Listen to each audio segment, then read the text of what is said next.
이게 케아점 성경이라고 해요. 이게 이제 대칭 성경이라고 하는데, 룻기 여기 1장부터 해가지고 저기 4장까지 되어 있거든요. 이렇게 이제 프랭카드를 가지고 성경을 이렇게 쭉 펼쳐놓은 이유가 뭐냐면은, 우리가 성경을 이렇게 부분적으로 이렇게 많이 보게 돼요. 성경을 연구하는 다양한 방법이 있는데, 이제 크게 보면은, 이제 연역적 방법이 있고, 귀납적 방법이 있어요. 성경을 연구하는 게.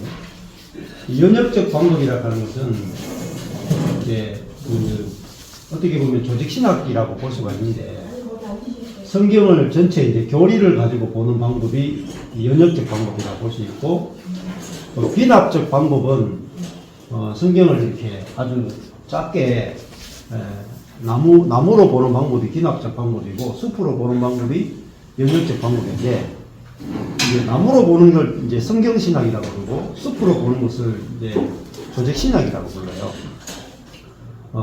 근데 조직신학과 성경신학을 신학교 가면 기본적으로 배우는 게 조직신학과 성경신학 이 두 개를 같이 배워요. 이 두 가지는 차이점은 이제 조직신학은 이렇게 본문을 이렇게 쭉 푸는 게 아니고 성경을 쭉 읽다가 하나님 가면 하나님에 관한 내용 쭉 뽑고 예수님 가면 예수님에 관한 내용 뽑고 성령 그러면 성령에 관한 내용을 쭉 뽑아요. 그런 식으로 구원 가면 구원, 성령 가면 성령 이렇게 이제 교회 그러면 교회 이렇게 뽑아가지고 그 교리들을 합쳐가지고 하나의 논리적 구조를 만들어내는 방법을 조직신학이라고 불러요. 뭔가 조직하는 거죠. 짜맞추는 거죠. 그게 큰 그림을 보는 거예요. 근데 이제 성경신학은 룻기 그러면은 룻기 한 권을 이렇게 보는 거예요. 한 권. 성경 전체를 보는 게 아니라 일단은 성경 한 권씩 보는 거를 성경신학이다 이렇게 부르거든요. 근데 두 가지 방법론이 다릅니다. 그래서 신학교가 오면 조직신학 교수하고 성경신학 교수는 항상 싸워요. 자기가 옳다고 신학교 안에도. 근데 방법론이 다르니까 도출되는 결과도 다르죠. 성경을 숲으로 보았을 때 나오는 결과와 아주 작은 나무로 봤을 때 나오는 결과가 좀 많이 다르거든요. 그래서 성경을 보는 방법도 대단히 중요하구나 이런 것도 우리가 알 수가 있고 이제 두 가지를 같이 이제 합쳐서 보는 게 참 좋은데 쉽지가 않아요. 그래서 이제 이 성경을 만든 분이 이제 강 목사님이신데 이분이 한 40년 걸려가지고 이게 세 번째 성경이거든요. 첫 번째 이제 프리즘 성경, 그다음에 문맥 성경, 프리즘 문맥 키아점 성경 이 세 번째 성경이에요. 제가 갖고 있는 성경이 이제 세 번째 판 성경이거든요. 저 성경이 있고, 저 성경은 보면은, 여러분, 이게 옆으로 이렇게 돼 있어요. 글자가. 아래로 돼 있지만 옆으로 돼 있어요. 아래로 돼 있지만 옆으로 이렇게, 이 칸이 많죠. 이렇게. 옆으로 칸이 많은 이유가 뭐냐면은, 이렇게 옆으로 쭉 읽을 수 있어야 이 흐름을 안 끊어요. 성경의 흐름을. 그래서 이제 그 성경이 문학이잖아요. 역사서, 시가서, 또 예언서, 또 묵시, 또 서신 이런 식으로 성경이 아무리 성경이라 그래도 문학이에요. 글로 쓰면 다 문학이에요. 그러니까 문학 장르마다 해석하는 방법이 다릅니다. 시를 해석하는 방법과 역사를 해석하는 방법이 다르죠. 역사는 굉장히 사실적으로 많이 기록하고 시는 과장법을 많이 쓰잖아요. 그죠? 그러니까 그 성경을 문자 그대로 볼 수 없는 것은 문학이기 때문에 문학적인 어떤 방법들을 알 때 우리가 제대로 해석할 수 있죠. 뭐 예를 들면 김소월의 시를 해석할 때 사뿐히 절에 밟고 가시옵소서 하는 말 있잖아요. 그러면 진짜 절에 밟고 하는 뜻이 아니잖아요. 그죠? 근데 그걸 문자 그대로 절에 밟고 가라 그랬잖아 하고 막 절에 밟으면 안 되죠. 성경도 문학이기 때문에 성경을 문학으로 알 때 이제 성경을 해석하는 것도 달라지고 또 재미도 달라지죠. 그것도 이제 중요하고 그 다음에 성경이 이제 1장 룻기 같은 경우는 1장, 2장, 3장, 4장이 되어 있어요. 그런데 이거를 성경을 썼던 룻기를 썼던 사람은 1장의 사장 전체를 가지고 우리에게 주려고 하는 메시지가 있거든요. 근데 우리가 성경을 볼 때 이제 예를 들면 여기 보면은 엘레멜렉이 나와요. 엘레멜렉. 그죠? 또 나오미가 나와요. 나오미가 하나님이 나의 기쁨, 즐거움이다 뜻이거든요. 예. 근데 요걸 이제 원어를 가지고 뜻을 찾아가는 거죠. 근데 이제 이 나오미가 나의 기쁨, 나의 즐거움인데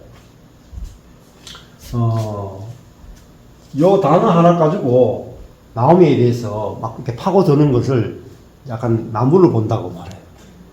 근데 이 나오미라는 단어가 나의 기쁨, 나의 즐거움이라는 단어인데 이것이 룻기 전체에서 무엇이 정말 기쁨이고 무엇이 즐거움인가를 이 문맥 전체에서 보는 것을 숲을 본다. 네. 이 두 가지를 같이 볼 수 있어야 돼. 그래야지 굉장히 풍성해지거든요. 네. 그래서 이걸 이제 만든 목사님이 여기 성경을 저렇게 만들었는데 저 성경은 한 여기까지밖에 안 나올 거예요. 여기까지. 네. 근데 이제 저거는 한 이렇게 넓지만 딱 넘기면은 이 앞에 부분이 안 보이죠. 여기밖에 안 보이죠. 그래서 이제 이분이 이걸 만들기 전에 여기 보면은 두루마리 성경이라고 만들어 종이로 만들었어요. 근데 만들어 놓으니까 이렇게 전체를 다 보기 위해서 만들었지만 글자가 작죠. 눈에 안 보이는 거예요. 눈에 다 보이기 위해서 프레임카드로 만든 거예요. 근데 저 두루마리 성경은 또 좋은 거는 뭐냐면 여기는 밑에 깨알 같은 글씨가 없어요. 이제 저 성경을 보면은 아주 깨알 같은 게 들어있어요. 그게 뭐냐면 관주예요, 관주. 관주는 뭐냐면은, 연결된다는, 꿰관자거든요. 줄을 연결했다는 뜻이거든요. 그러니까 이 룻기 같은 경우에 여기 깨알 같은 관주가 있어요. 근데 이건 뭐냐면 성경 원어를 가지고 룻기 안에서, 같은 단어를 쭉 이렇게 관주를 연결시켜 놓고, 그 다음에는 성경 신구약 전체를 다 연결시켜 놓은 게 관주라고 그래요. 근데 관주를 가지고 성경을 연구하는 방법도 이제 하나의 방법인데 되게 중요하죠. 네. 예를 들면 성경에 의 이런 단어가 있잖아요. 그러면 구약부터 신약까지 의라는 단어가 막 있잖아요. 전체가. 그걸 쫙 깨가지고 의가 무슨 뜻인가 찾아내는 거예요. 관주 방법이에요. 그런 방법도 성경 연구 방법 중에 하나인데 그것도 되게 중요합니다. 근데 성경의 연구 방법이 너무나 다양하고 발달할수록 신학자들이 많이 밝혀내기 때문에 여러 가지를 알면 알수록 더 성경이 이제 풍성해지는 장점이 있죠. 그래서 이제 이 피아점 성경이 이 중에서 이제 여러 가지 중요한 장치들이 있지만은 제일 중요한 게 이제 주어 목적어 서술을 찾는 거예요. 성경을 읽을 때 여기 보면은 1장 6절에 보면은 여호와께서 자기 백성을 권고하사 그들에게 양식을 주셨다. 그런 문장이 나오잖아요. 그러면 여호와께서 하면 여기 주어고요. 자기 백성을 목적어고 권고하다. 그게 이제 서술어예요.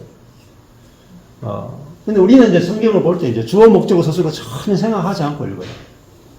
그래서 성경을 읽었는데 해석은 내 마음대로 해요. 그러면 여호와께서 자기 백성을 권고하셔서 그들에게 양식을 주셨다. 그러면 이게 보면은 자기 백성이 뭐 한 게 없죠. 그냥 여호와께서 자기 백성을 돌아보셔가지고 양식을 주셨다. 아, 여호와께서 주시는구나. 여호와께서 권고하시고 여호와께서 주셨다.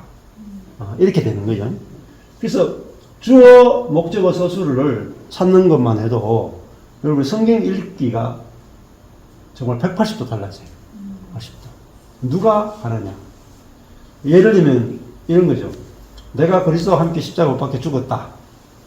그런 적이 이제는 내가 사는 것이 아니고 그리스도가 산다.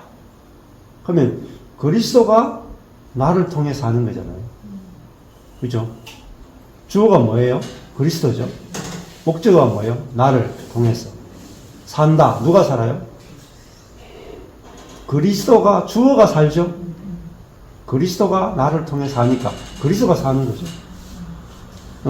그러니까 그 주어 목적어 서술어가 분명한 것만 해도 성경을 보는 관점이 달라지죠.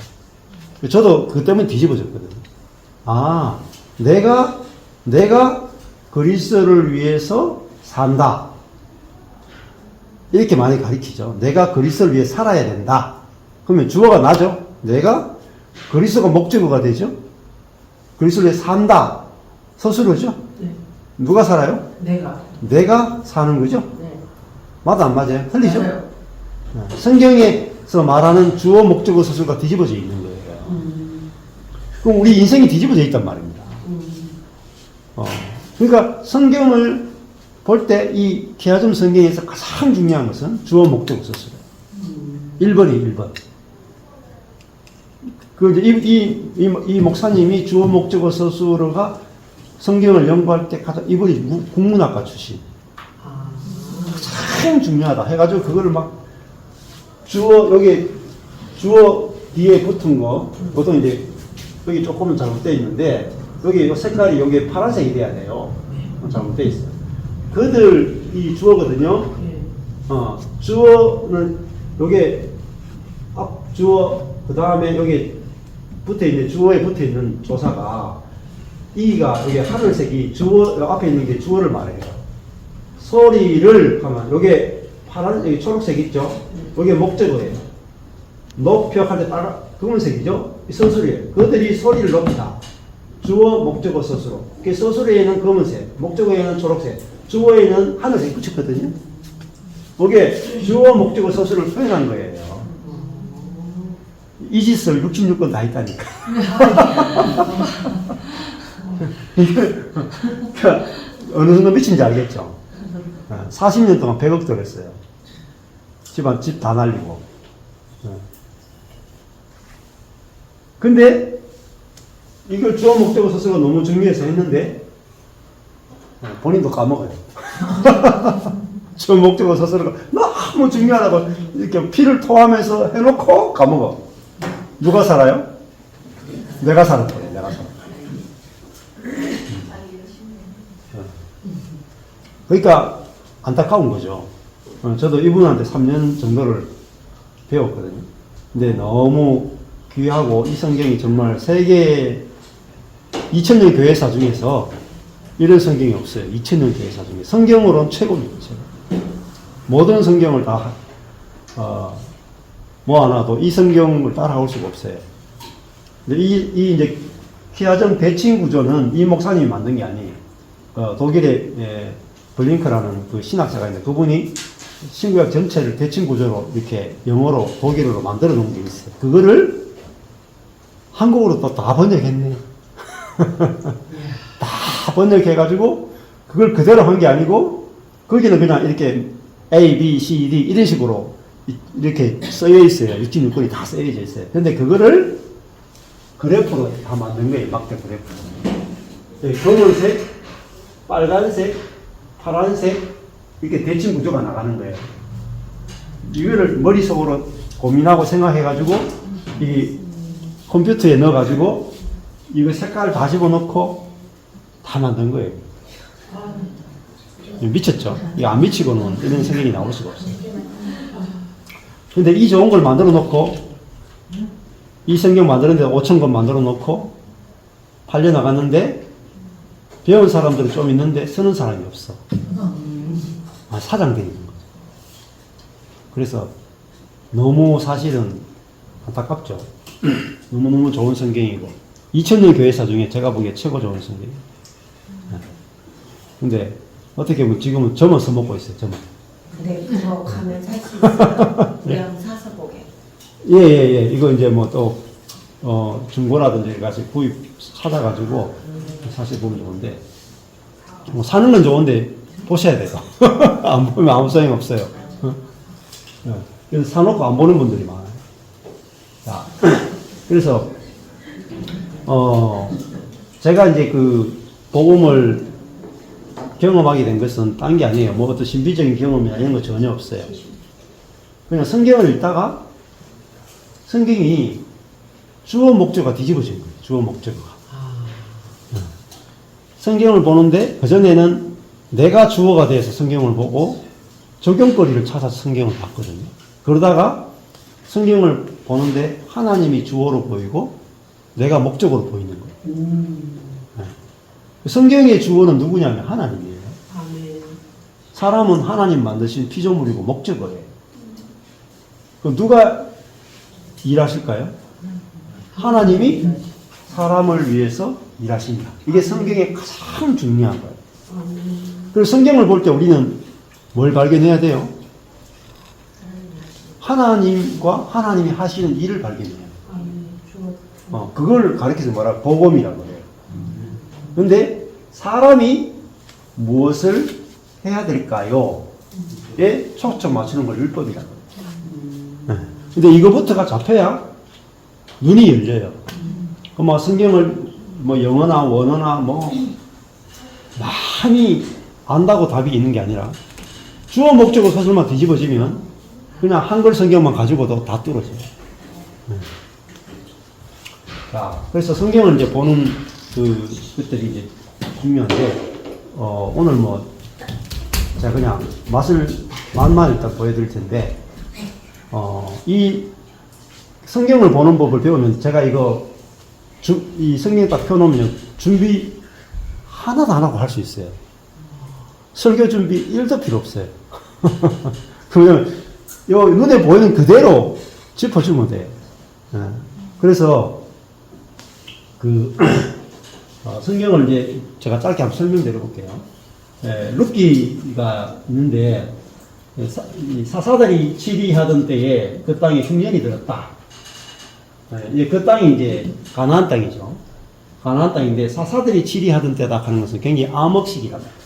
이스라엘 역사에서 400년 동안 부패가 7번 반복되는 그런 정말 각자 자기 소견에 오른 대로 행하던 그런 영적인 암흑기고, 사사들이라고 하는 말은 재판관이에요. 왕이 아니라 왕이 등장하기 전에 12지파 중에서 이제 하나님이 그 구원자로 부른 재판관들이 나와서 이스라엘들을 다스릴 때, 이때 군대가 없을 때 12지파만 있는데 전쟁이 일어나면 사사들이 일어나서 아무나 모아가지고 전쟁하는 그런 시대였어요. 근데 여기가 400년 암흑기인데 이때 그 땅에 흉년이 들었어요. 흉년이란 말은 하나님과 올바른 관계에 있지 않다는 뜻입니다.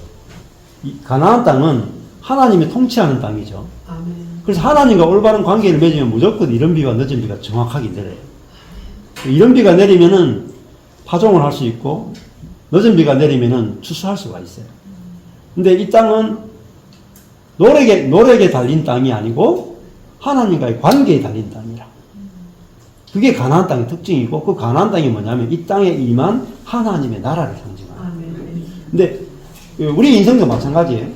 우리의 노력에 달린 게 아니고 하나님과 나와의 정확한 관계가 있어요. 그러니까 하나님은 하나님의 자리에 있고 나는 하나님 만드신 피조물의 자리에 있는 것.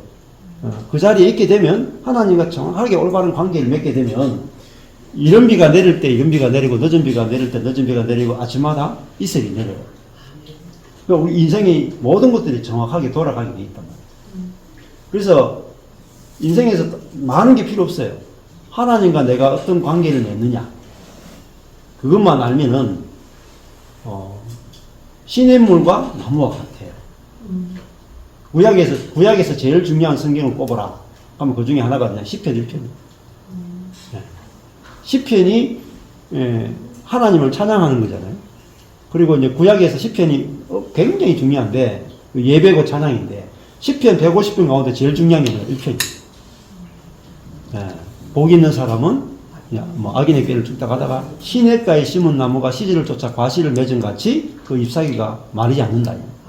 그러니까 하나님은 시냇물이고 우리 나무다는 거죠. 근데 우리는 나무는 시냇물의 모든 공급으로 사는 존재라는 거예요. 근데 나무가 자기 자원으로 살겠다 하면 그게 사망이야. 그래서 우리는 무조건 하나님의 공급으로 사는 존재예요. 그러니까 내 위치, 본분, 이제 사리에 맞는 행복. 나는 나무입니다. 하나님은 시냇물입니다. 이 관계가 분명해야 되죠. 나는 받아서 사는 존재입니다. 하나님은 주시는 분입니다. 나의 나된 것은 전적으로 내가 받은 것밖에 없습니다.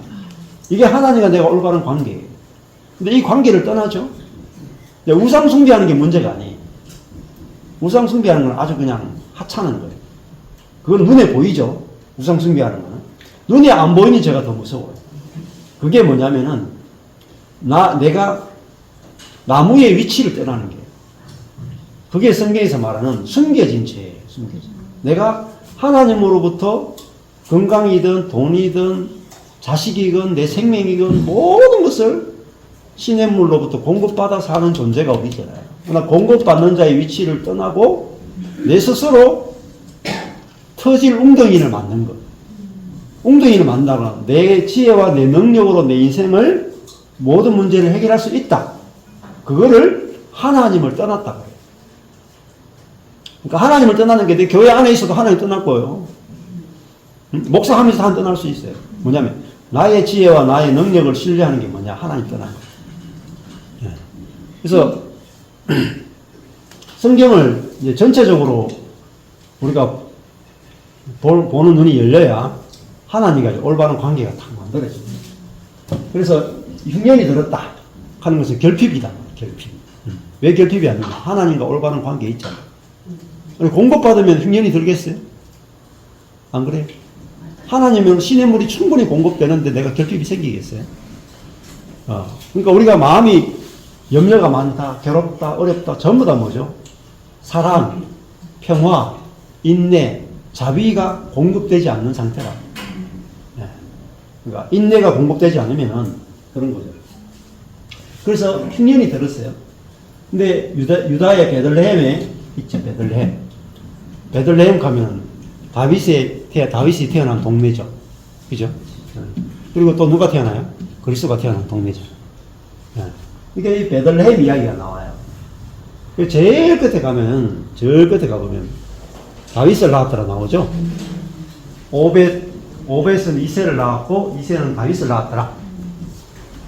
다윗이 태어난 곳이 베들레헴이잖아요.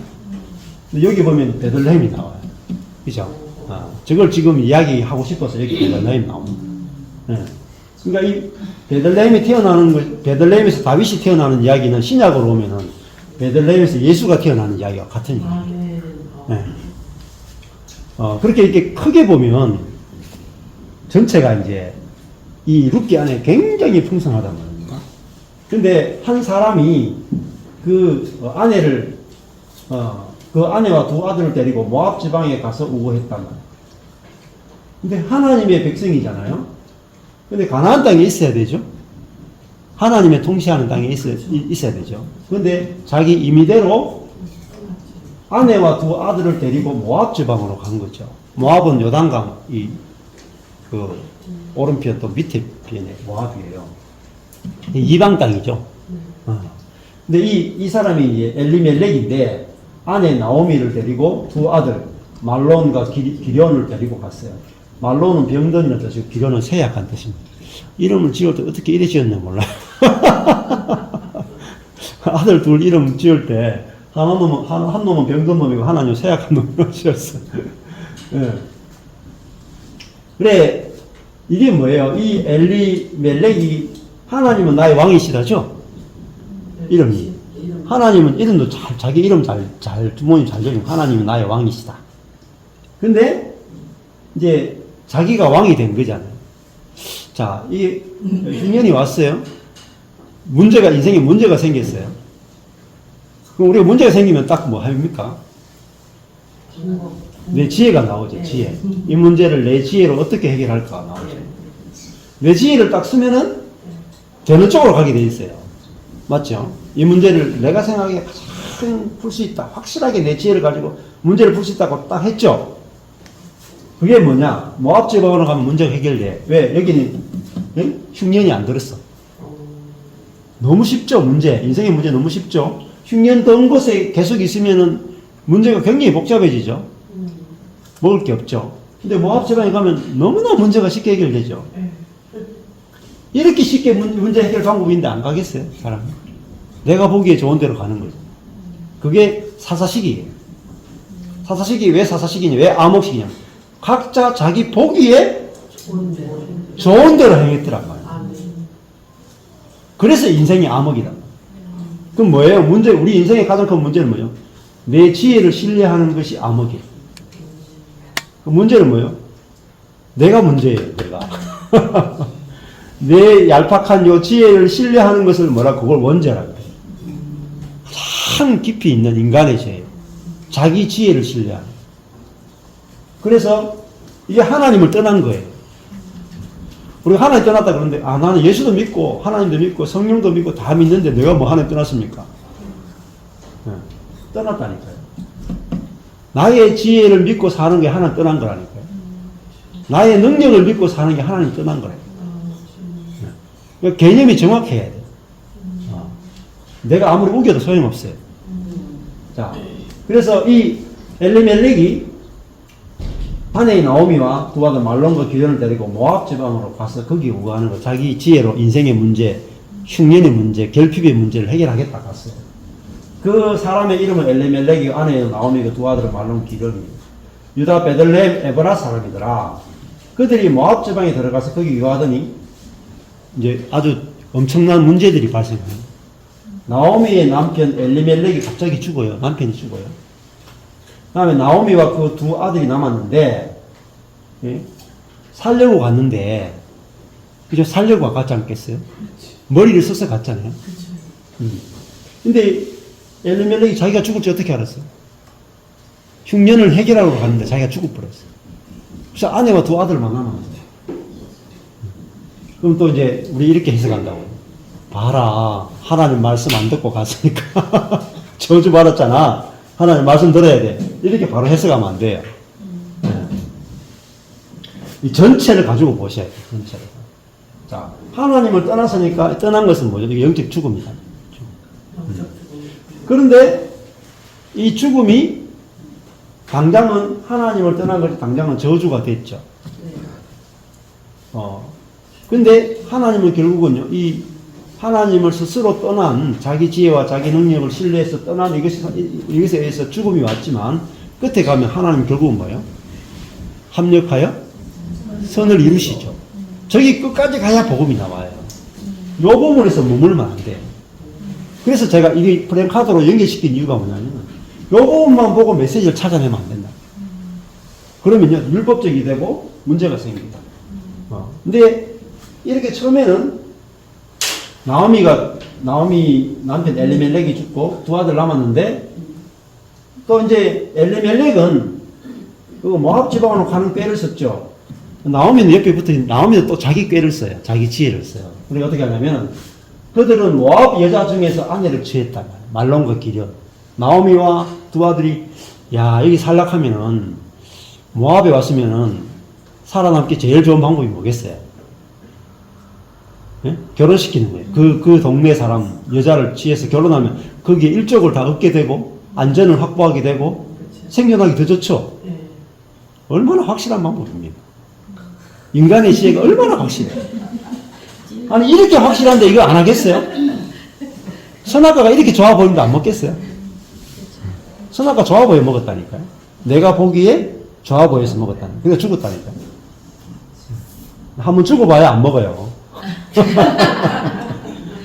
저도 제 지혜를 믿고 목회를 해봤는데 죽었거든요. 그래서 제 지혜를 안 믿는다니까. 제 능력을 안 믿는다니까. 그래서 하나의 이름은 오르바고 하나의 이름은 루시예요. 거기 가한 지 10년이 됐어요. 근데 말론과 기디온 두 사람이 다 죽었어요. 10년 동안 있었는데 애가 없어요. 신기하죠, 이것도. 애가 안 태어나.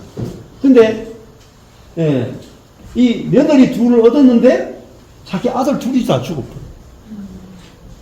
두 아들이 다 죽고, 그 여인은 두 아들과 남편의 뒤에 남았더라요. 이게 남은 자예요, 남은. 그러니까 이 나오미 입장, 예? 하나님이 나의 기쁨이고 즐거움이다 했는데, 하나님 버리고 이제, 다른 기쁨을 찾아갔잖아요. 그런데 결국은 이 나오미가 하나님 정말 기쁨이란 뜻인데 인생의 기쁨이 다 사라졌어요. 정말 슬프고 슬픈 그런 여인이 됐단 말이에요. 그죠? 남편 죽고 아들 둘 죽었어. 남은 것은 며느리밖에 없어. 그것도 며느리도 이방 며느리밖에 없어. 그렇잖아요? 소망이 없잖아요, 이제. 또 집도 땅도 다 잃어버렸죠. 남편 두 아들 죽었죠. 남은 것도 이방인 며느리 둘밖에 없어. 그러니까 나오미는 정말 소망이 전혀 없는 인생이에요. 어떻게 되겠는가요? 그가 모압 지방에 있어서 여호와께서 자기 백성을 권고하사 그가 이게 분홍색이니까 이게 나오미예요. 여호와께서 자기 백성을 돌아보셔가지고 그들에게 양식을 주셨다 하는 아주 기쁜 소식을 듣게 돼요. 또 이제 머리를 쓰죠. 야, 여기 있는 것보다 저기 가는 게 좋겠다 싶어서 이제 이 소식을 듣고 이에 두 자부와 함께 일어나 모압 지방에서 돌아오려고 하여 있던 곳을 떠나고 두 자부도 그와 함께 하여 유다 땅으로 돌아오려고 길을 행하다가 나오미가 두 자부에게 말하는 거예요. 너희는 각각 어미 집으로 돌아가라. 너희가 죽은 자와 자기 말론과 기령이죠. 죽은 자와 나를 선대한 것 같이 여호와께서 너희를 선대하기를 원하며 여호와께서 너희로 각각 남편의 집에서 평안함을 얻게 하시기를 원한다. 새로운 남편을 얻기를 원한다. 이게 네 젊은 나이에 정상 과부로 있으면 되겠느냐? 남편을 구해서 네 인생의 문제를 좀 이렇게 도움을 받으면 안 좋겠냐? 이제 그래서 돌아가도록 이렇게 이야기를 해요. 그들에게 입을 맞추죠. 그들이 소리를 높여 울며 나오미에게 이르되 아닙니다. 우리는 어머니와 함께 어머니의 백성에로 돌아가겠습니다. 나오미가 그러되 내 딸들아 돌아가라. 너희가 어찌 나와 함께 가려느냐? 나의 태중에 너희 남편을 낼 아들들이 있겠느냐? 내가 남편을 낳아줄 수가 없다. 더 이상 남편이 없는 여자이기 때문에. 그러니까 나하고 있어봤자 아무 소망이 없다.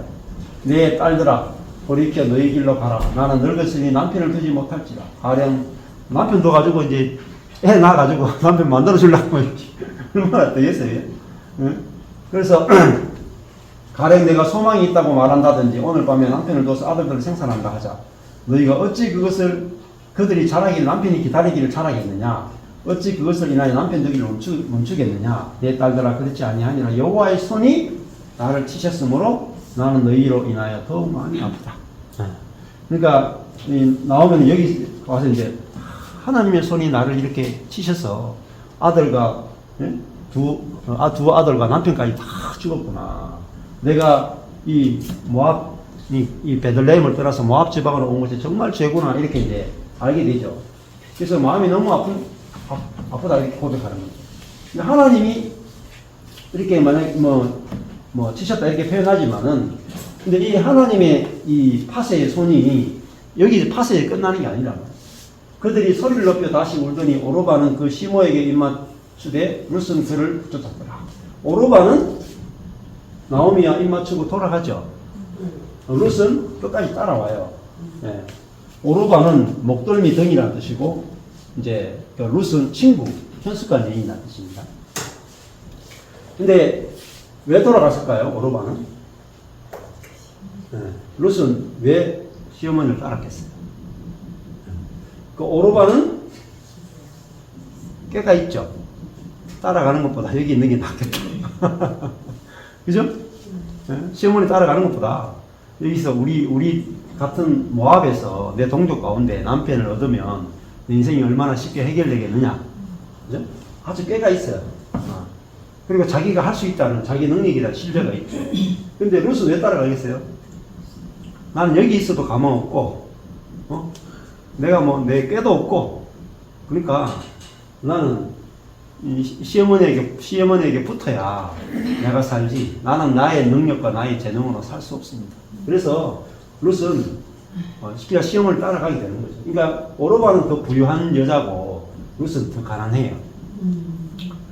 가난하기 때문에 자기가 더 가난하기 때문에 시어머니를 따라가는 거고 오르바는 마음이 부유하기 때문에 안 따라가게 되는 거예요.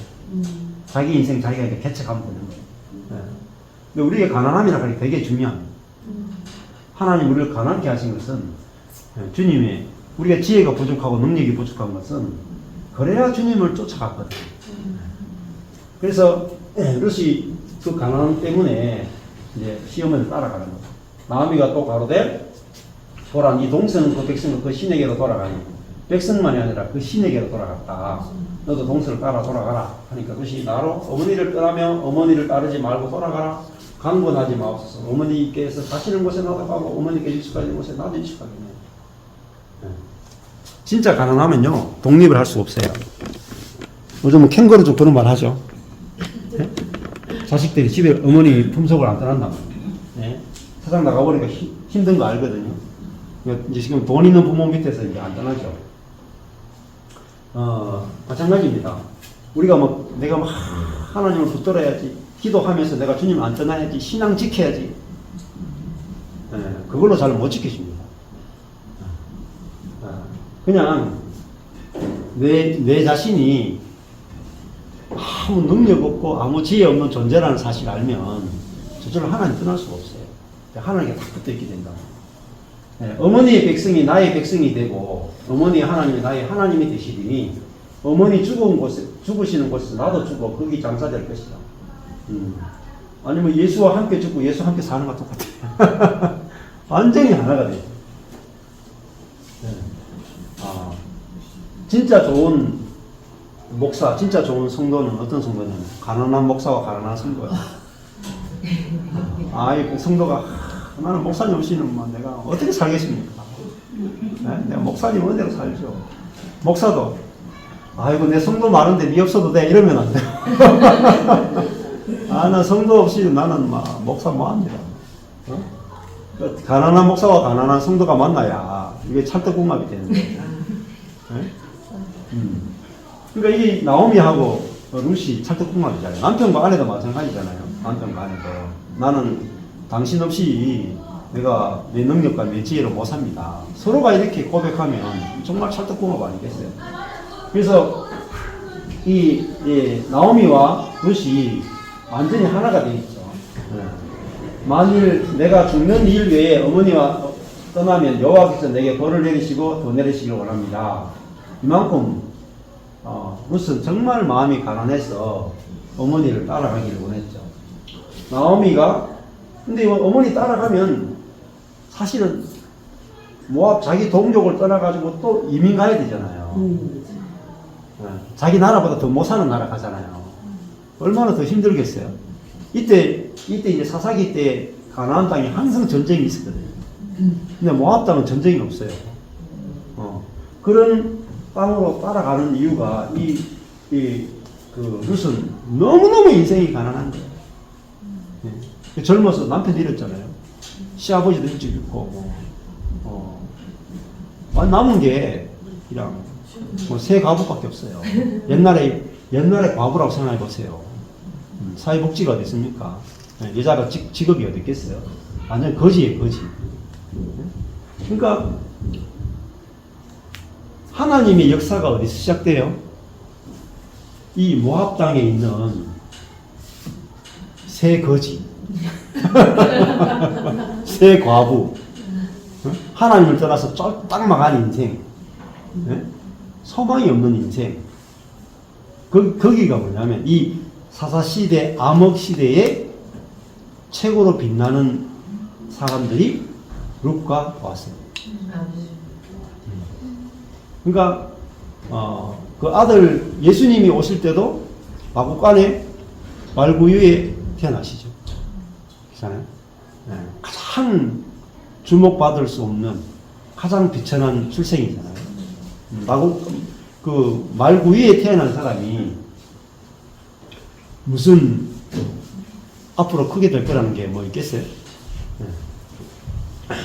자, 하지만 원어로 이제 여러 가지로 또 해석할 수도 있죠. 짐승의 먹이로 태어나셨다. 이렇게 해석할 수 있지만은, 그런 해석도 할 수 있겠지만은, 일단은 우리가 전체적으로 문학적으로 보는 것이 일단은 먼저가 중요해요. 자, 여호와께서 내게 이렇게 나가고 다음에 18절에 나오미가 룻의 자기와 함께 가기로 굳게 결심함을 보고 그가 말하기를 그치니라. 이에 두 사람이 향하여 베들레헴에 이르니라. 베들레헴에 이를 때 온 성읍이 그들을 인하여 떠들며 이르기를 이는 나오미, 이가 나오미냐 하는 줄 알아. 무슨 뜻이겠어요? 이 여자가 나오미냐 이 말은 못 알아보겠다 이 말이겠죠. 너무 망해가지고 망해도 이렇게 쫄딱 망할 수가 있나? 남편 죽고 아들 둘 죽고 이제 이방 여자 둘 데려왔는데 둘 중에 하나 데려왔는데 이것도 뭐 이렇게 행색이 거지고 나오미 뜻이는 뭐라 그랬어요? 기쁨, 즐거움의 뜻이죠. 네. 이게 기쁨이냐는 뜻이에요. 이게 즐거움이냐, 이게 인생이냐 이 말이에요. 완전히 망해버려. 사람들이 너무 망해가지고 잘 될 거라는 꿈을 안고 자기 지혜를 따라서 막 갔다 왔는데 망해도 이렇게 망할 수 없잖아요. 남편 죽고 두 아들 죽었으니까 이 나오미는 정말 기쁨이라고는 1도 없고 앞으로 소망도 1도 없는 여인이에요. 누가 이 여인이 살아날 거라고 생각할 수가 있겠어요? 자기의 지혜와 능력으로는 끝났어, 이 여인은. 그래서 나오미가 그들에게 말하기를 나를 나오미라 칭하지 말고 마라라 칭하라. 이름을 바꿔요. 마라가 뭐예요? 쓰다. 마라가요? 네. 쓰다죠? 하도 쓰단 말. 인생이 너무 쓰다. 기쁨에서 씀으로 바뀌는 거예요. 인생이 쑥과 같이 써. 이게 완전히 내 인생은 망했다 이 말이에요. 저도 망했다는 이야기 많이 하잖아요. 나오미에서 마라로 바뀐 거예요. 기쁨에서 슬픔, 고난, 망함으로 바뀌는 거예요. 이는 전능자가 나를 심히 괴롭게 하셨다. 하나님의 손이 나를 치셨다. 전능자가 나를 심히 괴롭게 했다. 아직 여기까지밖에 모르는 거예요. 근데 하나님은 심판 중에도 우리에게 긍휼을 베푸신다. 내가 풍족하게 나갈 때 풍족하게 나갔잖아요. 남편 아들 둘이 있으니까 풍족하죠. 지혜도 있었죠. 능력도 있었죠. 여호와께서 나를 어떻게 해요? 비어서 돌아오게 하셨다. 완전히 내 인생을 거지 만드신 거예요. 풍족하게 나왔어요. 근데 이게 비교하는 것도 그렇죠. 내 능력과 내 지혜를 완전히 비게 만든다. 내 계획과 내 목적과 내 어떤 생각, 내 꿈을 완전히 텅텅 비게 만든다. 비게 만드는 이유가 새로운 것을 주시기 위해서. 그래서 나오미에게 죽은 두 아들 대신에 어때요? 새 아들 주신다. 그래서 먼저 옛것에 속한 것을 완전히 비우시라. 그래서 비어 돌아오게 하셨다. 여호와께서 나를 징벌하셨고 전능자가 나를 괴롭게 하셨거늘 너희가 어찌 나를 나오미라 칭하느냐. 기쁨이고 즐거움이라 칭하느냐. 나는 기쁨이 없다. 하나님이 나를 치셨고 하나님이 나를 괴롭게 하셨다. 근데 하나님의 징벌이나 하나님이 나를 괴롭게 하시는 것은 절대로 하나님이 나를 미워하시기 때문이 아니에요. 내가 죄를 짓기 때문이 아니다. 나오미가 모압 지방에서 그 자부 모압 여인 룻과 함께 돌아왔는데 그들이 보리 추수 시작할 때에 베들레헴에 이르렀다. 그러니까 추수 때니까 어때요? 먹을 게 있죠. 그래서 이제 아무리 가난해도 이 추수 때니까 하나님이 먹을 수 있는 것을 있을 때 돌아오죠. 베들레헴에 돌아오죠. 나오미의 남편 엘리멜렉의 친족 중 유력한 자가 있으니 이름은 보아스더라. 보아스라는 말은 유력한 자, 능력 있는 자 그런 뜻이에요. 능력 있는 남편, 그리스도를 상징하는. 그러니까 이 룻은 완전히 쫄딱망한 인생이고, 그죠? 완전히 무능하고 완전히 무지한 여인이죠. 그런데 보아스라는 남편, 유력한 남편을 만나는 것 외에 인생에 답이 없어요. 그렇죠? 그래서 이 여인이 남편 만나는 이야기예요. 우리가 그리스도라는 남편과 결혼하는 이야기예요. 우리 인생의 답은 결혼밖에 없어요.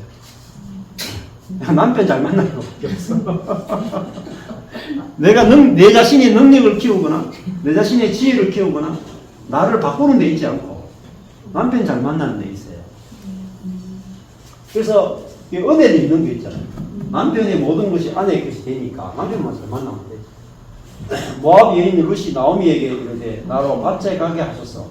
내가 누구에게 은혜를 입으면 그를 따라서 이삭을 주겠나이다.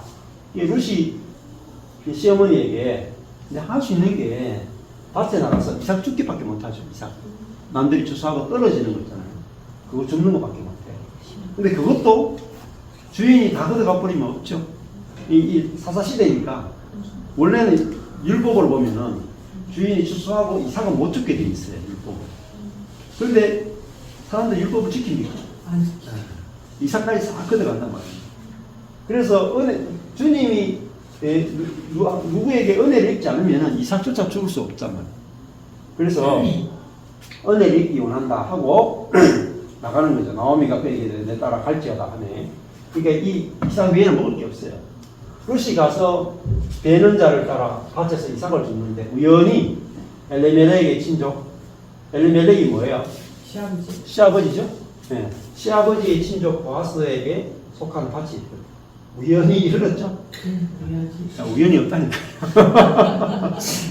필연이라니까. 필연. 하나님이 딱 준비해놨다니까. 네? 여기는 앞에 딱 망하게 하고요. 통 비게 만들고. 그쪽에. 응? 한쪽에는 비게 만들고, 한쪽에는 다 놀라운 걸 준비하고 계십니다. 네. 완전히 더 좋은 새로운 것을 준비하고 계십니다. 네. 자, 그래서 보아스의 밭에 이르렀어요. 근데 마침 보아스가 베들레헴에서 와서 베는 자들에게 이르되 여호와께서 너희와 함께 하시기를 바랍니다. 인사도 보아스가 인사 자체가 굉장히 하나님 함께하는 사람이라고 볼 수 있죠. 그들이 대답하되 여호와께서 당신에게 복 주시기를 바랍니다. 보아스가 베는 자들을 그들이 사환에게 이르되 이는 누이 소느냐? 베는 자를 그들이 사환이 대답하여 가로되 그러니까 아주 높은 종이죠. 이는 나오미와 함께 모압 지방에 돌아온 모압 소년이다. 이방 여자입니다. 근데 나오미와 함께 돌아온 모압 소년이니까 자기 친족이죠. 이 친족의 며느리거든요. 그의 말이 나로 베는 자를 따라 단사에서 이삭을 죽게 하소서 이렇게 부탁을 했기 때문에 아침부터 가서 잠시 집에서 쉰 후에 지금까지 계속 이삭을 죽고 있습니다. 너무 부지런합니다. 자기 민족을 버리고 베들레헴에 왔잖아요. 그는 하나님께 은혜를 입기 왔다는 거예요. 그리고 아침부터 지금까지 이렇게 일하는 것은 정말 어머니와 함께 하나님 백성이 되기 원하는 간절한 마음들이 있는 게 보였죠. 보아스가 룻에게 이르되 내 따라 들으라. 이삭을 주우러 다른 밭으로 가지 말며 여기서 떠나지 말고 나의 소녀들과 함께 있으라. 이렇게 은혜를 베풀어요. 그들의 베는 밭을 보고 그들을 따라가라. 내가 그 소년들에게 명하여 너를 건드리지 말라 하니라. 이삭을 마음껏 죽도록 은혜를 베풀죠. 목이 마르거든 그릇에 가서 소년들의 기러운 것을 물까지도 이삭을 마음껏 죽도록 하고 물까지도 마시고 다 은혜가 다 준비되어 있죠. 그러니까 처음에는 안 보였어도 시어머니를 따라오니까 하나님이 정확하게 보아스의 밭에 이르게 하고 정확하게 보아스를 만나게 하고 필요한 이삭과 물을 공급하게 했어요. 룻이 땅에 엎드려 절하며 그에게 이르되 나는 이방인이거늘 당신이 어찌하여 내게 은혜를 베푸시며 나를 돌아보시나이까. 룻이 위치가 이게 위치 이방인. 내가 이방 여인에 불과하고 다 망하고 남편 죽은 이런 자격 없는 사람인데 어떻게 내게 은혜를 베푸십니까? 자기가 너무 가난한 이 자리에 있으니까 뭐 조그마한 것만 물만 줘도 이삭을 주우라만 해도 자기는 너무 큰 은혜예요. 그렇게 하니까 보아스가 그에게 대답하되 네 남편이 죽은 후로 네가 시모에게 행한 모든 것과 네 부모와 고국을 떠나 이 시어머니를 따라온 거, 또 부모와 고국을 떠났다는 말, 이방 신을 버리고 하나님 품으로 돌아왔다. 전에 알지 못하던 백성에게로 온 일이 보통 일이 아니잖아요. 내게 분명히 들렸다. 내가 네 소식을 듣고 다 알고 있다. 이 말은 뭐겠어요? 보아스가 하는 말이지만 하나님 하는 말. 우리 인생에 대해서 다 알고 있다니까요. 여호와께서 아까 이야기하잖아요. 여호와께서 네 행한 일을 보응하시기를 원합니다. 그만 네가 행한 일이 큰 일이 아니라 네가 하나님 품으로 왔고 하나님께 은혜 입기 왔다는 거예요. 그렇기 때문에 하나님께서 네게 은혜 베풀기 원하고 이스라엘 하나님 여호와께서 그 날개 아래 보호를 받으러 오는 게 핵심이 뭐예요? 이거잖아요. 그러니까 이 룻이 왜 시어머니를 따라왔느냐? 이스라엘의 하나님, 모압은 하나님 없잖아요. 이스라엘의 하나님 여호와께서 그 날개 아래 보호를 받으러 오면 되게 이 보아스는 요거로 딱 이렇게 옷을 딱 정리되어 있잖아요. 이 날개가 카나프에 카나프. 이 날개가 뭐냐면 지성서에 보면은 그 있죠. 시온자. 이게 그 속죄서에 이렇게 네. 구름이 날개를 쫙 네. 펼쳐놓잖아요. 근데 그게 거기가 뭐냐면 은혜를 베푸는 보좌, 시은자. 시은자. 네. 근데 이 하나님의 날개 아래라는 말은 독수리 날개가 천사의 날개잖아요. 날개는 우리를 보호하고 덮어준다는 의미가 있죠. 아멘. 근데 하나님이 이 지성소에 보면 언약궤를 안에 보면은 만나도 있고 이 두 돌판도 있고 아론의 상관 지팡이도 있죠. 근데 돌판을 딱 덮어요. 율법을 딱 덮고 그 위에서 그 은혜로만 다스린다 이 말. 은혜. 율법으로 다스리는 게 아니라 은혜로만 다스린다. 그게 시원자라고. 그게 날개예요. 그게 은혜의 날개예요. 독수리가 자기 새끼를 보호함 같이 하나님이 우리를 보호하시는 분이시다. 그러니까 보호의 하나님. 우리 인생을 보호하시고 우리 인생을 이끌어주시고 우리 인생을 품어주시는 그 하나님의 은혜의 날개 아래로 보호를 받으러 온 내게 하나님 당연히 보호하지 않겠어요. 온전한 상 주시기를 바랍니다. 너무나 멋있는 이런 말을 해줍니다. 롯이 가로되 내 주여 내가 당신의 은혜 있기를 원합니다. 나는 당신의 시녀의 하나와 같이 시녀만도 못하다. 시녀만도. 당신이 이 시녀를 위로하시고 마음을 기쁘게 하는 말씀을 하셨습니다. 하고 이제 보아스와 롯이 처음 만나게 돼요. 보아스는 나이가 많아요. 롯은 나이가 어려요. 자, 식사할 때에 보아스가 롯에게 이르되 이리로 와서 떡을 먹으며 네 떡 조각을 초에 끼너라. 롯이 곡식되는 자 곁에 앉으니 그가 볶은 곡식을 주매 롯이 배불리 먹고 남았다. 이제 심지어 이제 자기 상에까지 초대하는 거죠. 여호와께서 우리를 다윗에게 문수의 목전에서 이게 상을 베푸셨다, 잔치상을 베푸셨다 하는 것처럼 이제 보아스가 자기 상에 초대해서 롯을 이제 볶은 곡식까지 주고 아주 배불리 먹도록 이렇게 먹여주죠. 뭐 롯이 한 게 없잖아요. 그죠? 좋은 남자를 만나니까 배가 불러. 그냥 그저 주잖아요. 그죠? 우리 인생도 이래야 배가 불러요. 아멘. 주님은 우리에게 그저 주기를 원하십니다. 아멘. 아멘. 롯이 그냥 날개 아래 보호받으러 오는데 날개 아래. 롯이 이삭을 주우러 일어날 때에 보아스가 자기 소년들에게 명하였다고 그로 곡식단 사이에서 죽게 하지 말고 죽게 하고 책망하지 말라. 다시 또 소년들에게까지 당부를 해요. 그 다음에 심지어 어디까지 당부하냐. 그를 위해서 이삭을 추수할 때 뽑아버려.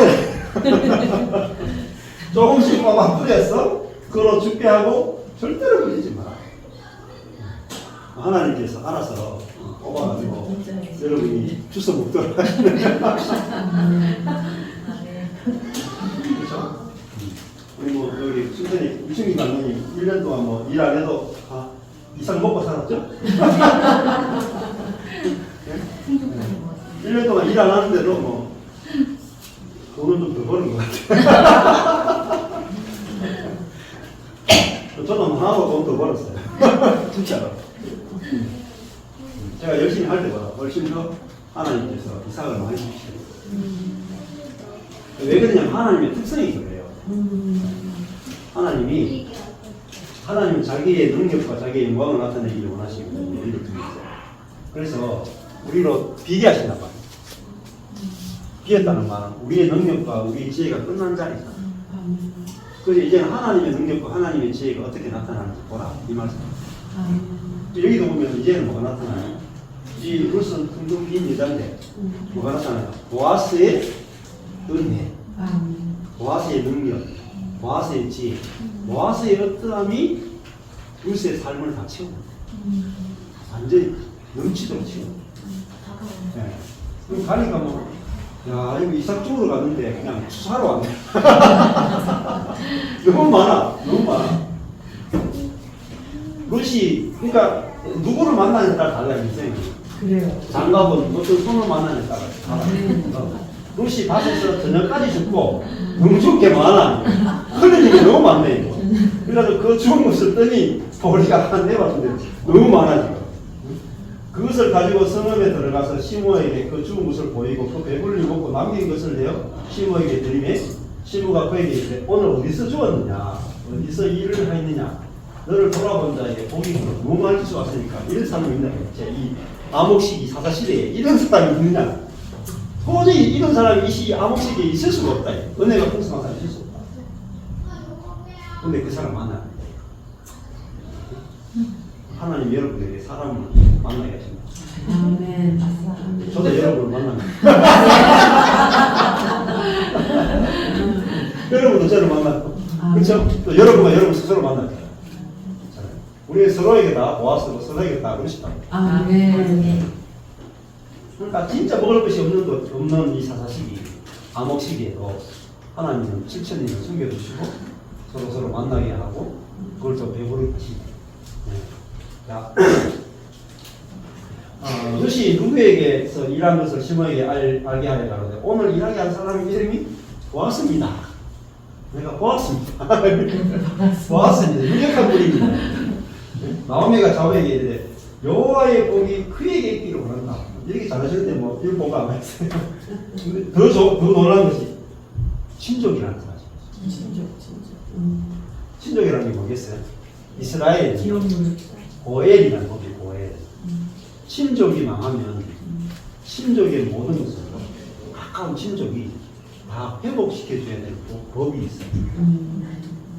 이상한 법이죠.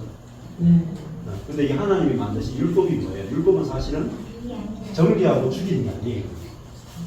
율법 그런 기능도 있지만 율법 안에 보면 하나님의 마음이 보여요. 아멘. 친족이 다 망하죠. 그러면요 그 옆에 있는 친족이 아무 대가 없이 그 땅을 잃어버린 땅을 자기 돈으로 사가지고요 공짜로 망한 친족을 다 죽여줍니다. 그게 공짜라 공짜. 그러니까 제 목회가 망했는데 하나님 공짜로 공파에서 불러가지고 지방에서 막 불러가지고 막 주시는 거예요. 그거죠. 그러니까 하나님이 그 율법에 하는 하나님 마음을 표현하는 거잖아요. 완전히 엘리멜렉은 이 베들레헴에 있을 때 자기 땅 다 팔고 가고, 그죠? 자기도 죽고 아들 다 죽었잖아요. 돌아왔을 때 땅도 없고 집도 없고 아무것도 없어. 살아날 수 있는 부분 율법 안에 들어있는 신족의 신족 무르기 이게 고엘거든요. 이게 하나님이 율법 안에서 살 길을 만들어놨어요. 근데 이게 이스라엘 백성들이 알아도 행하지 않는 거예요. 예를 들면 안식일은 지켜도 안식일은 안 지킵니다. 웃기죠? 지금 이스라엘이 자기들이 하나님 말씀 잘 지키다 하는데 희년은 더더욱 안 지켜요. 그래서 나중에 안식년과 희년을 안 지킨 것 때문에 바벨론 포로로 걸려가지고 70년이에요. 그 70년이 안식년, 희년 안 지킨 걸 다 합치면 딱 70년이에요. 그 안식년, 희년이 뭐냐면 그것이 하나님의 나라가 완전히 이 땅에 임했다는 가장 강력한 증거가 안식년이거든요. 그래서 예수님이 나는 희년을 회복하러 왔다. 희년은 뭐예요? 모든 자기 집을 잃어버린 사람은 다 돌려주죠. 땅 잃어버린 사람은 다 공짜 다 돌려주죠. 노예 다 풀어주죠. 모든 기업이 원래 하나님께서 여호수아 때에 제비를 뽑아서 분배한 땅이 있잖아요. 원주인에게 다 돌아가요. 그 말입니다. 다 공평하게 됩니다. 그게 하나님의 나라가 임하는 거예요. 공평하게 돼요. 그래서 평균케 한다. 그게 희년이에요. 그래서 돈 많은 사람은 돈 막 내놓잖아요. 성령이 임하니까 사도들이 가니까 자기 집을 팔고 돈을 팔고 사도들 앞에 내놔. 그러면 사도들이 그걸 가난한 과부들하고 또 이 디아스포라들이 와서 먹을 게 없으면 그들이 다 풀어. 또 이 예루살렘 교회가 유행이 들면은 옆에 이제 이 마게도냐 아가야 교회들이 헌금을 해서 베들레헴 교회 뭐 예루살렘 교회를 막 살려요. 그러니까 예루살렘 교회는 영적으로 이방 교회를 돕고 이방 교회는 또 물질로 이 예루살렘 교회를 도와요. 네. 그게 형제의 교통이야. 아멘. 교통. 그래서 우리가 복음이 제대로 전해지고 우리가 내가 주고 예수가 사는 삶이 되면 반드시 교통이 일어나요. 교회와 교회 간에 형제와 형제 간에 교통이 없다. 아직까지 성령이 새 성령이 임하지 않는 거예요. 구약의 성령은 있을지 몰라도 새로운 성령, 이전 것을 지나가고 우리에게 새롭게 하는 성령은 아직까지 작용을 못해요. 말은 새 성령인데 내용은 안 그렇죠. 우리가 지식으로 판단하는 게 아니고 실제 우리 삶의 실제가 나타나느냐를 가지고 판단할 수 있어요. 자, 이게 그래서 그가 이게 이제 모아서죠. 그가 생존한 자와 사망한 자에게 생존한 자는 누구예요? 나오미와 룻. 사망한 자는 엘리멜렉, 말론, 기령이죠. 네. 은혜 베풀기를 그치지 아니하는도다. 나오미가 또 그에게 이르되 그 사람은 우리의 건족이니 가까운 친척이니 우리 기업을 물을 자를 하나.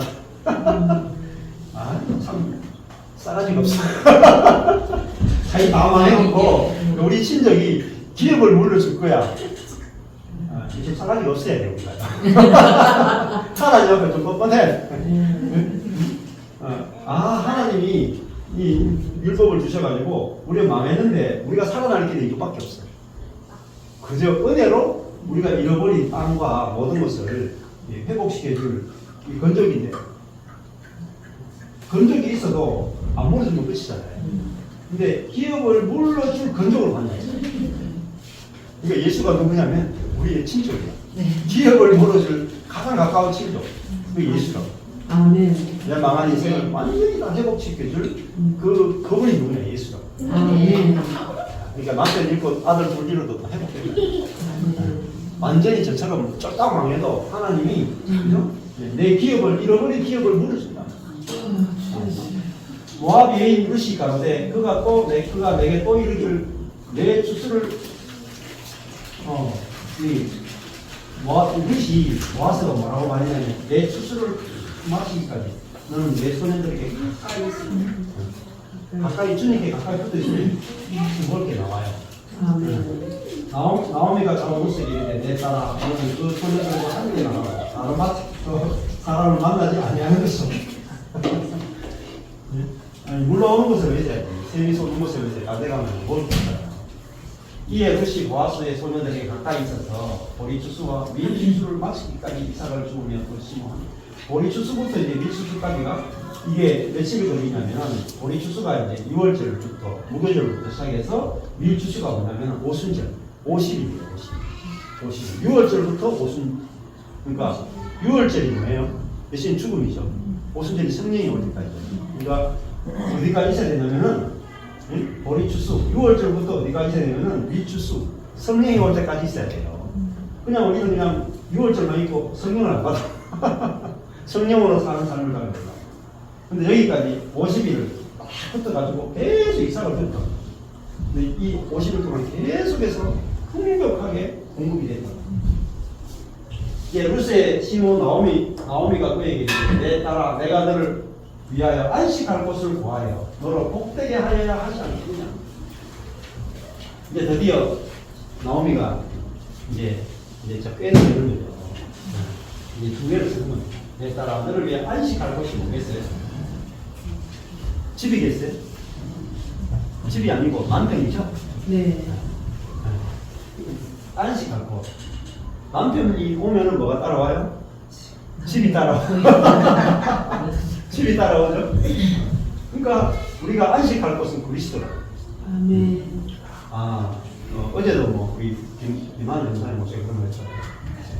그 두려움이 내게 오는데 내가 어떻게 두려움을 이기는 게 아니고 내 안에 있는 그리스도가 두려움을 이기십니다. 그러니까 두려움이 사라졌다고 했잖아요. 그러니까 내가 남편을 그게 내 그리스도라고 하는 남편을 인식하게 됐어. 내가 남편이 있는 여자구나. 내가 두려움을 이기는 게 아니고 내 남편이 두려움을 이기는 거야. 그렇죠? 네. 그래서 내 안에 그리스도라고 하는 남편이 있구나. 나는 아내구나. 그래서 그리스도가 하시는 걸 알 때 여기도 이 룻은 아무 능력도 아무 지혜도 없어요. 오직 길을 남편 넣는 길이 남편 얻으면은 집도 오고 자기 속에서 남편의 생명을 받아서 생명을 갖게 되잖아요. 네, 감사합니다. 모든 것의 해결은 거기 있어. 아멘. 내가 너를 위해서 안식할 곳을 구하여 너를 복되게 하려 하지 않겠느냐. 근데 또 나이가 좀 많아. 별로 문제가 안 돼. 네가 함께하던 시내를 둔 보아스는 우리 친족이 아니냐. 그가 오늘 밤에 타산마당에서 고기를 이제 한다는 거죠. 그런즉 너는 목욕하고 기름을 바르고 의복을 입고 타산마당에서 내려갔어. 그 사람이 먹고 마시기를 바하기까지는 그에게 보이지 말고 숨었다가 그가 누울 때 너는 그 눕는 곳을 알았다가 들어가서 발치 이불을 들고 거기 누워라. 그가 너의 할 일을 그게 구하니까. 노래 너무 좋아. 그래가지고 룻이 시므에게 이르되 이제 문제를 일으키는 거죠. 그러니까 이 보아스가 행동하지 않을 수가 없도록 하는 거예요. 행동하지. 룻이 시므에게 이르되 어머니의 말씀대로 내가 행하겠습니다. 룻이 뭐 자기가 지혜 없는 여자니까 자기 머리를 쓰지 않고 자기 판단을 믿지 않고 시어머니 말 그대로 하는 거예요.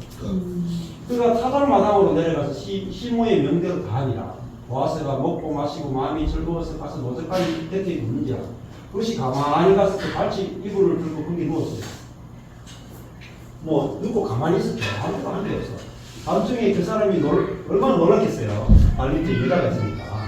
몸을 돌이켜본 적 한 여인이 자기 발치에 누워있더라. 바로 네가 누구냐? 대답하자. 밤에 안 보여도 뭐냐. 나는 당신의 시녀 룻이오니 당신의 옷자락으로 시녀를 덮었었어. 당신은 우리 기업을 물을 자임이니. 꼼짝 못하는 거야. 보아스가 꼼짝 못해. 보아스가 아무리 능력이 있어도 이 룻 앞에서 꼼짝을 못해. 왜 그런지 아세요? 자기는 친족이고 기업 물을 줄 알거든요. 그리스도 우리한테 꼼짝을 못하고 우리 친족이고 우리의 기업을 물을 뿐이야. 하나님의 법으로 우리가 하나님 만나야 돼요. 당신이 기업 물을 자니까 내 기업 다시 회복시켜주세요. 그렇죠? 여기 보면 당신의 옷자락으로 덮어서 됐죠? 카나프예요. 옷자락의 원어가 이글리어로 카나프. 이게 뭐예요? 처음에 보아스가 했던 말이죠? 여호와께서 그 날개 아래로 보호를 받아라 오는데 이게 언제나 상주시기 오란다 말해놨잖아요.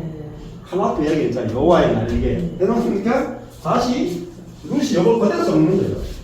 당신의 카나프, 당신의 날개로 이 시녀를 보호하고 덮어주소서. 이게 문학적 구조랍니다. 문기 안에서 같은 단어가 아주 중요한 단어예요. 날개, 카나프. 그리고 이게 지성소의 하나님의 보호의 날개. 그죠? 그리고 보아스의 옷. 이게 하나님의 날개. 사람을 통해 나타나는 여호와의 날개. 보호의 날개라. 당신의 옷자락으로 시녀를 덮었었어. 자기가 했던 말 그대로 반복하니까 어떻게 도망갈 자리가 없네. 그죠? 우리 주님도 이런 분들 알 거예요. 당신은 우리 기업을 물을 줄 알아야 됩니다. 그러니까 그리스도와 우리가 뭐죠? 친족이에요. 형님, 동생이. 그러니까 동생이 망하면 형님이 기업을 물어줘야 되겠죠? 안 그래요? 그죠? 그러니까 우리는 망해도 괜찮아요. 우리 기업을 물어줄 친족이. 가로되 내 딸아, 여호와께서 네게 복 주시기를 원한다. 네가 빈부를 모른다. 연소한 자를 찾지 않고 만났지? 나이 안 보고, 그죠? 너의 베푼 이내가 그 시어머니 말 그대로 따라오고 하나님의 법 안에서 날개 아래서 은혜 있기를 원한다.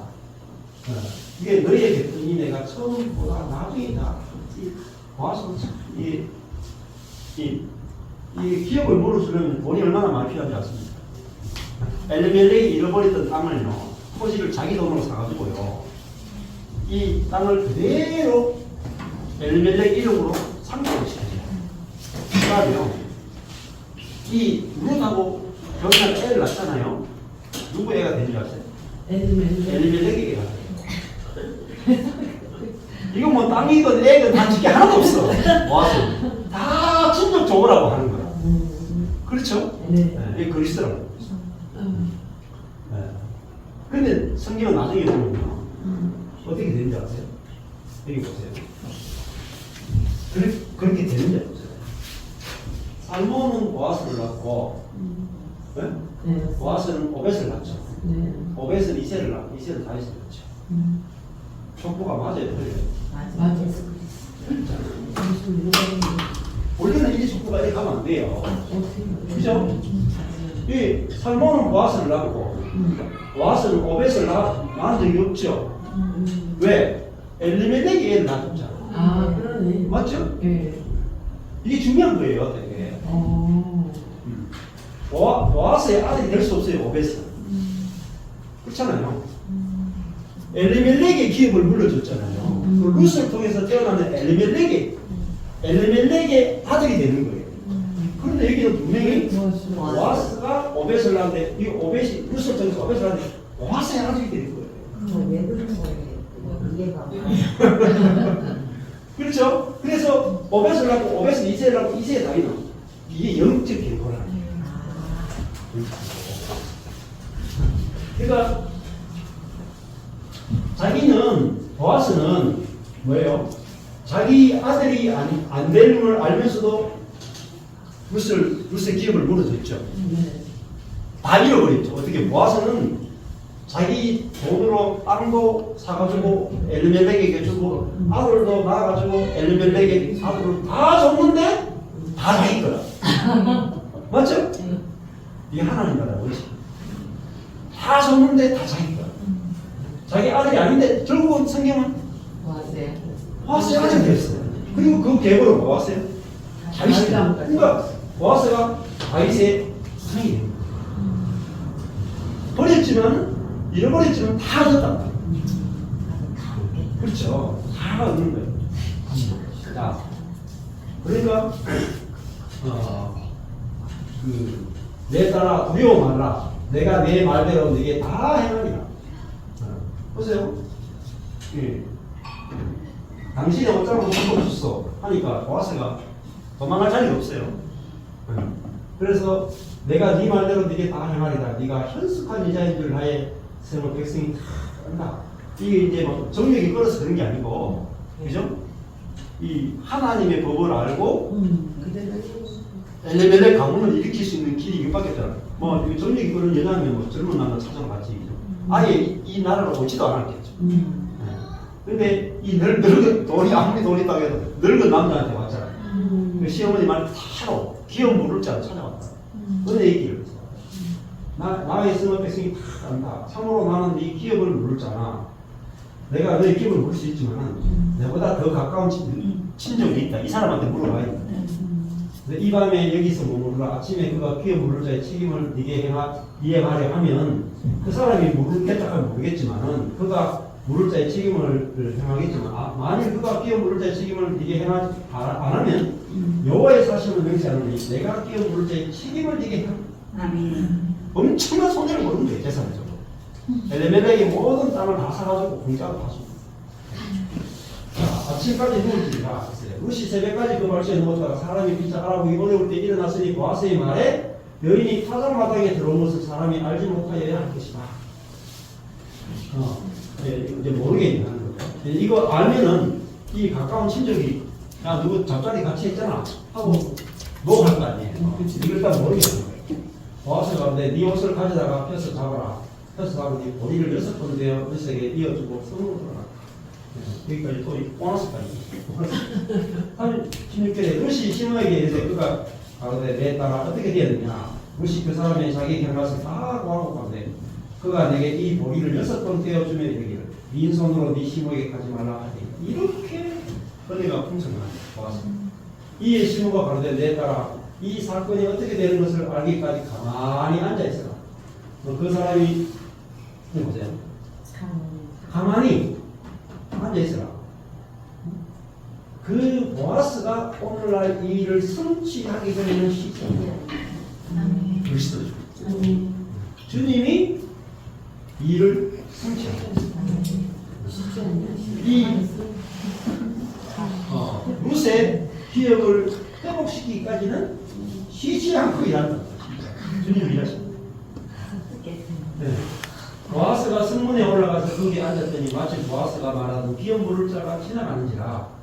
보아스가 그에게 이르되 그 가까운 친척이다. 이 성문이라고 하는 것은 모든 백성이 다 아는 공개된 자리고 여기는 장로들이 있는 자리고 이게 아무여 여기 와서 앉아라 하면 꼭 앉으면 보아스가 성읍 장로 10명을 청하여 가는데 공개적으로 당신들은 여기 앉아라. 너들이 앉으면 보아스가 그 기업을 써있는데 모압 제마이스라고 나오니까 우리 형제 엘리멜렉의 소유지를 관할함으로 내가 여러 앉은 자들과 내 백성의 장로들 앞에서 그것을 사라고 네게 구하여 알게 하려 합니다. 아니, 공개적으로 그 사람에게 기업 물을지 말지 물어보고 네가 물으려니와 네가 모르지 아니하려면 내게 구하라. 알게 하라. 네 다음은 내가 기업 물을 자고 그 외에는 물을 자가 없다. 딱 2명만 엘리멜렉이 기업을 물을 자가 있는 거죠. 이제 그거 가는데 내가 모르겠다 이런 거예요. 이게 대단하죠.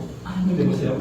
보아스가 그러는데 네가 나오미의 손에서 그 밭을 사는 날에는 죽은 자의 아내 모압이 6세기에서 사서 그 죽은 자의 기업을 그의 이름으로 있게 해야 돼. 네 이름으로 이을 수 없다. 그러니까 그 기업 물자가 돼. 그러면 나는 내 기업에 손해가 있을까 하여 나를 위하여 물지 못하겠으니 나의 물을 권리를 네가 차라. 그러니까 젊은 여인만 처음으로 드리는 물은 좋잖아요. 그렇죠. 좋아서 내가 물을게 이러놓고 네게 안 된다 그러니까 다 불러 넘어간다 그러니까 에이 안 해. 그리고 나는 물지 못하겠나 그런 거예요. 근데 우리 기업 물을 자가 없으면 우리 인생 망했다. 근데 기업 물을 자가 있으면 인생이 되고 옛적 이스라엘 중에 모든 것을 모르나 교환하는 일을 확정하기 위해서 이 전표가 뭐냐면 그 사람이 그 신을 벗어 이웃에게 주는 것입니다. 이것이 이스라엘의 전명하는 전례가 됩니다. 이에 그 기업 물을 자가 보아스에게 이르되 네가 너를 위하여 살아 하고 그 신을 벗는다. 그래서 보아스가 장로들과 모든 백성이 있는데 내가 엘리멜렉과 기럐과 말론에게 있던 모든 땅 모든 기업을 나오미의 손에서 샀다. 돈을 주고 잃어버린 다른 사람에게 돈을 주고 사서 다시 돌려주는 거예요. 나오미에게. 너희가 오늘날 정인이 되었고 또 말론의 아내 모압의 룻을 사서 나의 아내로 취하고 그 죽은 자의 기업 자기 기업이 아니고 엘리멜렉의 기업 말론과 기존의 기업을 그 이름으로 있게 하는 거예요. 자기 이름이 없어. 모아서 자기 이름을 넣지 못하는 그 이름이 그 형제들과 그 성문에서 끊어지지 않게 하면 너희가 오늘날 정인이 되었다. 하나님 우리 인생은 끊어지지 않게 합니다. 그래서 성문에 있는 모든 백성과 장로들이 가로되 우리가 정인이 되노니 여호와께서 네 집에 들어가는 여인으로 이스라엘 집을 세운 라헬, 레아 두 사람과 같게 하시고 라헬과 레아를 통해서 이스라엘 12지파가 나왔잖아요. 그래서 축복하는 거예요. 룻이 라헬과 레아처럼 되기를 한다. 그로 에브라스에서 유력하고 보아스 유력하고 능력이 있고 베들레헴에서 유명케 하시기를 원한다. 모든 사람들이 다 감동을 받는 야 어떻게 저렇게 말씀대로 저렇게 자기 모든 것을 잃어버리고 그리스도 자기의 모든 그리스도께서 가난하게 되신 우리를 부욕해 하신다고 했잖아요. 그걸 보여줘요. 여호와께서 이 소년 여자로 내게 후사를 주사 네 집으로 다말이 유다에게 나가는 베레스의 집과 같게 하시고 라헬 레아 다말도 이방 여인이 속한다고 볼 수 있어요. 근데 하나님께서 은혜를 베푸셔가지고 유다가 최고 지파가 되고 다윗의 지파가 되잖아요. 이에 보아스가 룻을 취하여 아내로 삼고 그와 동침하였더니 여호와께서 그를 잉태케 하심으로 그가 아들을 낳은지라. 아들까지 낳았거든요. 여인들이 나오미에게 이제 말하는 거예요. 앞에서 말하겠어요. 나오미가 처음에 이가 나오미나 했죠? 네. 어디서 보세요? 이가 나오미나 했죠? 대칭적 구조라고. 앞에 나온 내용이 뒤에 또 비슷하게 대칭되는 게 나와요. 이가 나오미냐, 이가 기쁨이냐 했더니 기쁨이 아니고 쓰다. 내 인생이 너무 쓰다. 내 인생이 거의 답이 없다 했는데 이제 여기서 하나님께서 누구를 통해서 뒤집어져요? 보아스 남편, 새 남편을 통해서 뒤집어져요. 말론 기로는 옛 남편이죠? 네. 남편 바뀌어야 돼요. 재혼하셔야 돼요. 옛 남편 가리고 새 남편 얻어야 돼요. 옛 남편 가지고는 지금 죽은 남편이다. 와서 유력한 남편. 내 인생의 모든 문제를 해결해 줄 수 있는 남편을 만났어. 그러니까 와서를 탁 만나니까 이제 여인들이 기쁨, 마음이 이렇게 찬송할지로다. 여호와께서 이야 이게 완전 망해가 돌아왔는데 남편이 들고 두 아들과 이방 며느리 하나 데리고 왔는데 완전히 그냥 와서 하나 만나더니 막 나 해고 그리고 며느리가 와서 그러다가 애까지 났는데 소리까지 났네. 야 그걸로 끝나는 게 아니라 그러니까 다윗의 그죠? 손상이 그 가문에서 다윗이 납니다. 그 가문에서 그리스도가 납니다. 그래서 여호와께서 오늘날 이게 기업 물을 자가 없게 아니하셨다. 기업 물을 자가 그리스도. 네. 내가 이름은 모든 걸 사게 하십니다. 내가 내 죄로 말미암아 내가 그 하나님을 떠났잖아요. 그래서 베들레헴을 떠나서 모압으로 가서 내가 나의 지혜와 나의 능력을 믿고 가다가 쫓딱 망했어. 그런데 하나님께서 우리의 모든 나의 죄로 말미암아 잃어버렸던 모든 기업을 하나님께서 얻게 하시는데 어떻게 합니까? 그리스도와 연합을 통해서 모든 걸 다 회복시키죠. 이게 기업 물을 자예요. 그러니까 예수님은 기업 물을 자라고 하셔야 돼요. 잃어버렸던 모든 걸 다 회복시켜 줍니다. 그렇죠? 진짜로. 이 아이의 이름이 이스라엘 중에 유명하게 된 이름입니다. 아이가 이름이 오벳이 오벳은 무슨 뜻이죠? 이게 나오니까 오벳 종 동량자라 뜻이죠. 섬기는 오벳. 그는 다윗의 아비인 이새의 아비였어. 이새의 아비였어. 이새의 아비 오벳. 그러니까 그냥 그것이 그냥 아들을 낳은 게 아니고, 그죠? 이새의 아비 오벳이다. 그러니까 다윗의 할아버지가. 근데 보아스가 그 누구의 아들이에요? 살몬이 보아스. 이 살몬이 그 중산군이에요. 네, 기생 나하고 그러니까 보아스가 왜 이방 여인에게 이렇게 긍휼이 풍성해? 자기 어머니가 이방 기생 나하게 있다가 은혜를 입고 그 여호와의 이스라엘의 날개 아래 들어와서 살몬하고 결혼한 엄청난 은혜를 입은 분이 살몬의 어머니 기생 나하게. 그러니까 자기 어머니가 여호와께 엄청난 은혜를 입고 지금 여리고성에서 죽은 운명에서 살아나서 여기서 자기들이 엄청난 은혜를 입고 지금 유력한 자가 돼 있잖아요. 그러니까 보아스는 자기 어머니와 자기 가문을 통해서 하나님이 어떤 은혜를 베푸는지 아는 거야. 자기가 받은 은혜를 다 흘려보내는 거야. 그러니까 보아스가 그냥 나온 거야. 하나님의 은혜가 우리에게 들어오니까 그대로 은혜가 흘러나가죠. 그러니까 이 암흑 시기에도 하나님의 은혜를 받기만 하면은 이런 풍성한 것을 받게 되는 거죠. 자, 그래서 그 노래를 부르죠. 이는 유명하게 되기 원한다. 이는 네 생명의 회복자다. 이 아이가 오벳인데 이 오벳은 네 생명의 회복자다. 완전 죽었는데 이 아들이 생기니까 이 기업도 회복되고 기업이 살아나는 거죠. 네 노년의 봉양자라. 이게 봉양자라는 게 이제 오벳이라는 뜻이죠. 본 너를 사랑하며 7 아들보다 귀한 자부가 낳은 자다. 2 아들 잃어버렸는데 7 아들보다 더 귀한 며느리를 얻었죠. 그죠? 이게 이방인이 무시거든요. 7 아들 얼마나 온전한 아들입니까? 완벽한 아들보다 더 좋은 며느리를 얻었어. 그걸 통해서 하나님께서 얼마나 놀랍게 우리 인생을 회복시키는가 보세요. 나오미가 아기를 취하여 품에 품고 그의 양육자가 여기 애를 엄마 할머니가 다 키웠죠. 너무 기뻐가지고 그 이웃 여인들이 그에게 이름을 주되 나오미가 아들을 낳았다. 그러니까 이게 룻이 나왔죠. 근데 나오미가 아들을 낳았다 하는 것은 그럼 결국 손주를 낳은 것에 대해서 어떻게 이렇게 완전 쫄딱 망한 집안에서 아까 이제 나오미가 나는 나이가 이제 있고 해서 아들을 낳지 못한다 했는데 자기가 룻으로 통해서 아들을 낳았죠. 그래서 인생이 완전히 되었고요. 우리도 우리 인생이 뭘 낳아야 돼요? 그리스도를 낳아야 돼요. 아멘. 그리스도를 낳았을 때 우리 인생이 회복돼요. 아멘. 그 이름을 오벳이라 하였는데 그는 다윗의 아비 이세의 아비였더라. 베레스의 세계는 이라니라. 베레스는 에스론을 낳은 아미나답을 나손을 살몬을 보아서 오벳을 이세의 다윗이라. 마지막 결론이 다윗이라.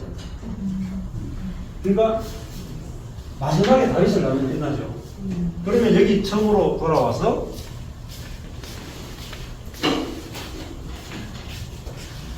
엘리멜렉과 나오미부터 시작했잖아요. 이들은 자기의 지혜와 자기의 능력을 믿고 자기 문제를 풀겠다고 해서 베들레헴을 떠나가지고 모압에 가서 자기 능력과 자기 지혜를 믿고 살다가 쫄딱 망했어. 여호와의 손이 치셨죠. 젖는 잘 손이 나에게 하셨죠. 근데 하나님이 우리의 인생을 치시고 우리에게 인생을 파쇄시키는 것은요. 누구를 낳기 위하냐면 잘 끝에 다윗을 낳기 위하여. 그리스도를 낳게 하기 위해서 우리 속에서 하나님의 생명이 나오게 하기 위해서 하나님 저기까지 일하십니다. 그러니까 여기 자르면 되겠어요? 이만큼 자르고 부분 봐가지고 되겠어요? 룻기 전체 1장부터 4장까지 다 봐야 복음이 되는 거예요. 하나님이 우리 인생을 어떻게 이 나오미의 인생을 여기서부터 저기까지 나오미의 인생이 어떻게 펼쳐지는 거. 하나님이 여기 중요한 게 있잖아요. 날개. 그죠? 날개. 여호와의 날개. 그리고 또 뭐예요? 그 보아스의 옷에 들어갔어요.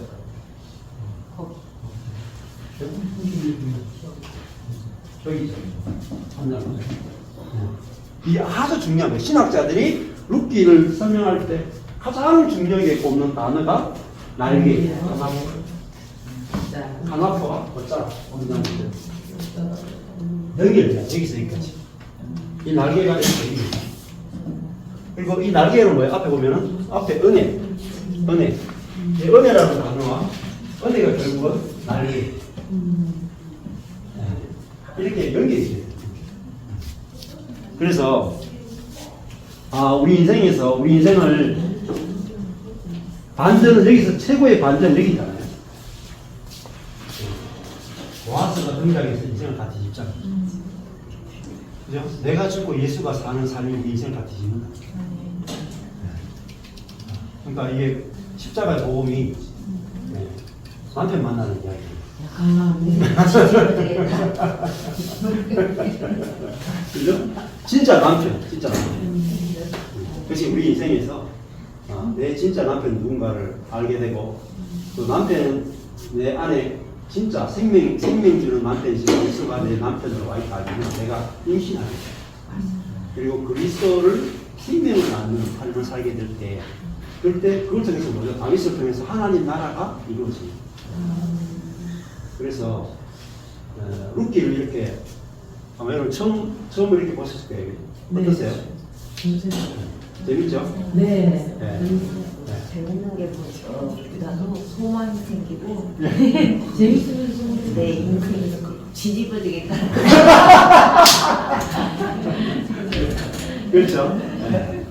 그러니까 이게 남편 죽고 아들 둘 죽었는데도 인생이 뒤집어지잖아요. 그래서 우리가 하나님 안에서 소망이 있는 거죠. 네. 감사합니다. 네.